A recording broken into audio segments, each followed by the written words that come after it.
Hey love bugs, welcome back to another Tarot Lover Reviews. Today we are taking a look at the Dreamkeepers Tarot created by Liz Houston. So if you've heard of this tarot deck or you have not heard of this tarot deck, hopefully this review and the flip through that comes afterwards helps you to decide on whether or not this tarot deck is right for you. Now, if you want to skip to the flip through, take a look down in my description. I break down all the suits into chapters to make it easier for you to locate where in the flip through you would like to start.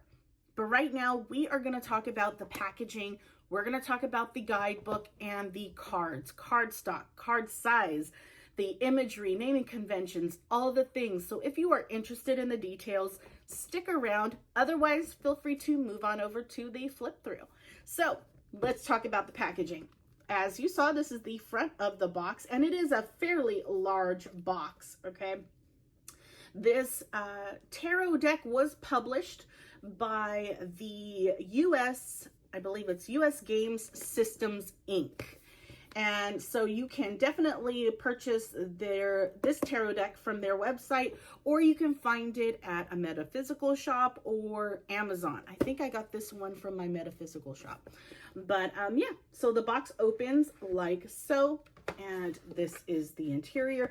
Definitely love the fact that it is a thicker box and that my tarot decks sit in the middle of the box, because then at least that tells me my tarot deck will be well protected should it fall to the floor.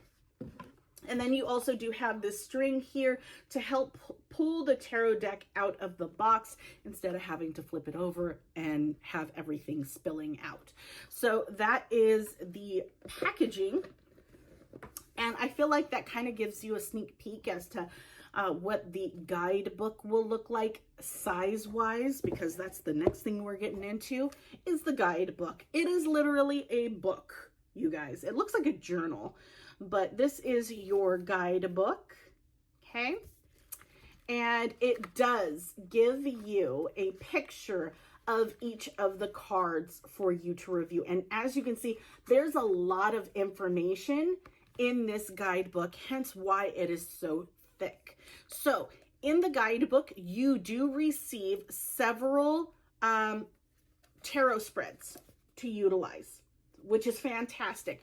I love when there is at least one tarot spread, even if it's a 3-card spread in a guidebook, because then I feel like whomever purchases this tarot deck, especially if they're a new tarot reader, never read tarot in their life, they will at least have something to start off with. Because normally when you're a new tarot reader, you have no idea where to start, where to look. So it helps when the guidebook guides you to what you can do. So yeah, it helps that there are several tarot spreads. Now, in regards to each of the cards within this guidebook, what you do receive is keywords, or kind of like a brief a really brief description. I'm trying to think of exactly how to say it, but there's like a brief little description here, and then you have the kind of like the upright and reversed explanation. They really get into the card, and then you have a divinatory message, and then you have keywords for upright and reverse down at the bottom, and that is for every single card. So there is a lot of information within this guidebook to explain each of the cards, and I absolutely love that. So that's your guidebook. Let's talk about the cards. So this is the back of your card. Okay, gotta turn it because I felt like it blurred out a bit there. As you can see, there is no gloss on this card. This is a matte finish. It does not feel like a dry matte. I don't know how else to explain it, but it's a very pleasing matte finish. You would think that there wouldn't be a difference when it comes to matte. There is a difference when it comes to matte finishes, and this is a very pleasing matte finish. I enjoy the texture of these particular cards. So they are matte finish. Cardstock, it is, I would say, Goldilocks zone, meaning it is not too thick and not too thin when it comes to the cardstock, which I greatly appreciate again. When it comes to like shuffling, especially if you do that riffle shuffle, or that I call it a poker shuffle, where you do this and then you kind of shuffle your cards that way.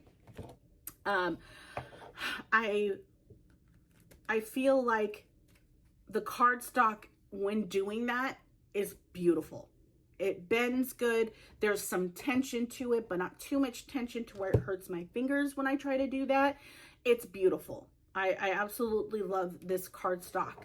So yeah, card size. Let's talk about the card size. So I would say it's a standard tarot card size, but let's just make sure this is a standard Rider-Waite-Smith tarot card.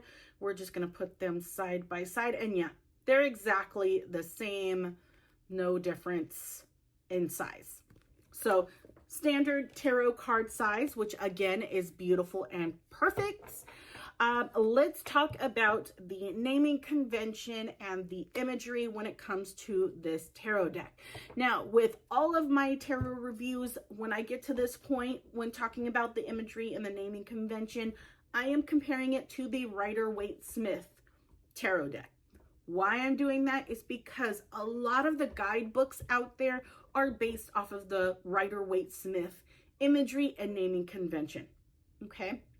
When it comes to the imagery, a lot of the tarot decks out there that have been created pull heavily or lightly from the imagery of the Rider-Waite-Smith. So if you are coming from a newbie point of view, a newbie perspective, and you started off with the Rider-Waite-Smith tarot deck when learning, and you want to move away from that really old time imagery and you want something more modern, more to your liking, then that's why I do these reviews. This is why I want to mention the differences so that you don't have to figure it out by purchasing the deck first. You know what I mean? So that's why I do what I do. Let's talk about the naming convention.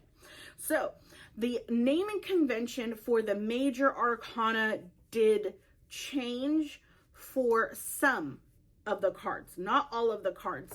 I'm trying to find the cards for you quickly. I know let's see, the Wheel of Fortune. So the Hanged Man changed. It's the Hanged Woman. Okay. The Wheel of Fortune is the Fates. I think there was just one more. Yeah, it's just one more. The Magician. I do not know how to pronounce this, but I'm just going to hold it up to the camera so you guys can see that. That is the Magician card. So there were several card name changes to the major arcana in this tarot deck. As far as the minor arcana, no changes. It is still Pentacles, Cups, Wands, and Swords, and the court cards are still the same: Kings, Queens, Knights, and Pages. So that is the difference with the naming convention. Let's talk about the imagery. The imagery is beautiful.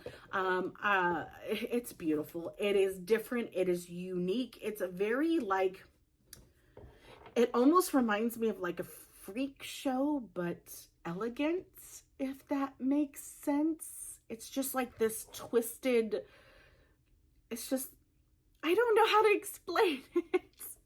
I mean, just looking at the front of the card, the star card, it's different. It is occult-ish. You know what I mean? It's just, it is not your typical tarot deck. And I like that. It's very vintagey. It's very is it Victorian-esque? Well, you know what I mean. Take a look at the flip through that's coming up in a little bit and you'll see what I mean. But I think that's what drew me to this tarot deck, was that just looking at the back, it looks different. It's different. And I'm always interested in seeing different perspectives for different cards. What can a card, or what could a card from this tarot deck invoke differently for me than your Rider-Waite-Smith? You know what I mean? That's what I'm looking for, is for cards to have me look from a different perspective, right?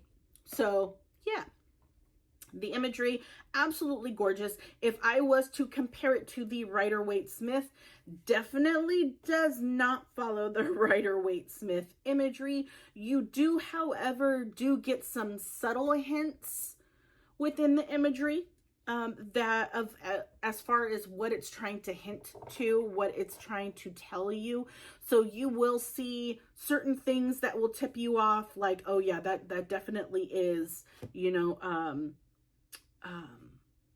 that definitely is like the three of swords, because it has that heart with the 3 swords. It just looks different. It's placed differently. So there's going to be some things where it's placed in similar places that you would see based off of the Rider-Waite-Smith, but different, if that makes sense. But yeah, absolutely a gorgeous tarot deck. And I hope this video has helped you in some way. If it has, leave a like and take a look at my channel. See if there are any other tarot decks that you might be interested in taking a look at that I've reviewed. If there is not a tarot deck in my list that I've yet to review and you would like to see one, leave me a comment down below. Let me know what that tarot deck is, and I will check to see if I don't already have it. If I don't, you just gave me another reason to buy a tarot deck. Thank you. All right, guys, without further ado, here is the flip through. Enjoy, and I will talk to you guys later. Bye, guys.